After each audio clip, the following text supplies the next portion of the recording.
Psalm 75 begins with the people's song of gratitude and adoration. It is a song of deliverance, a refrain of the triumph that will come, which makes this a psalm of faith.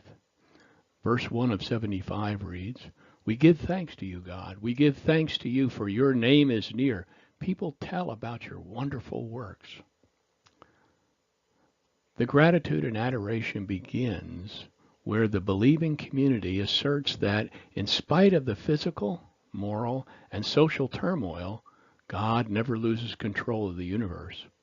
Verse 2 reads, when I select an appointed time, it is I who judge with equity. The proper interpretation of the passage turns on the meaning of the Hebrew word moed, translated here as a time in an appointment, that is, a fixed time or season, or as in a congregation in King James Version.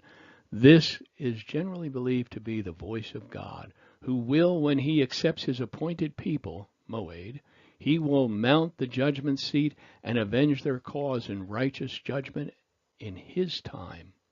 Most dispensationalists apply this to the time when Jesus ascends to his millennial throne in Jerusalem and will judge all things with equity.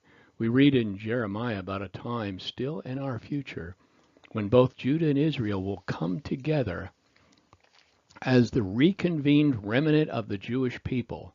The remnant nation can be considered as an assemblage for the worship of God.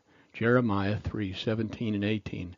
At that time Jerusalem will be called Yahweh's throne, and all the nations will be gathered to it, to the name of Yahweh in Jerusalem. They will cease to follow the stubbornness of their evil hearts. In those days the house of Judah will join with the house of Israel, and they will come together from the land of the north, and the land I have given your ancestors to inherit. Moed can mean assemblies or persons collected together at a time of public worship. The word is never used in the Bible to denote places for the meetings of such assemblies, and only once do the translators render it as synagogues. Scripturally, in our current vernacular, it is better translated by the word time, as in an appointed time or seasons, just as it is in Exodus 13:10, which reads, "Keep this statute at its appointed time from year to year," or as in appointed times in 2 Samuel 24:15. So the Lord sent a plague on Israel from morning until the appointed time, moed, and from Dan to Beersheba 70,000 men died. It is reasonable then to accept the word phrase appointed times as having a prophetic significance. We read Jesus' comment on the appointed times in Matthew 24:36. "Now concerning that day and the hour no one knows, neither the angels in heaven nor the Son, except the Father only." It is further defined for us in Acts 1:6 through 8.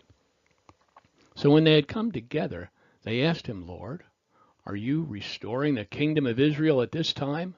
He said to them, "It is not for you to know the times or periods that the Father has set by his own authority, but you will receive power when the Holy Spirit comes on you, and you will be my witnesses in Jerusalem, in all of Judea and Samaria, and to the ends of the earth." Did you notice that Jesus didn't take the time to contend with that statement? That there will come a day when the kingdom will be restored to Israel? Perhaps this is why the church is to pray for the peace in Jerusalem. That's Psalms 122:6. The Bible gives us a blessing and a warning concerning our attitude toward Israel. It says in Genesis 12:3, "I will bless those who bless you, and I will curse those who treat you with contempt, and all of the people on the earth will be blessed through you."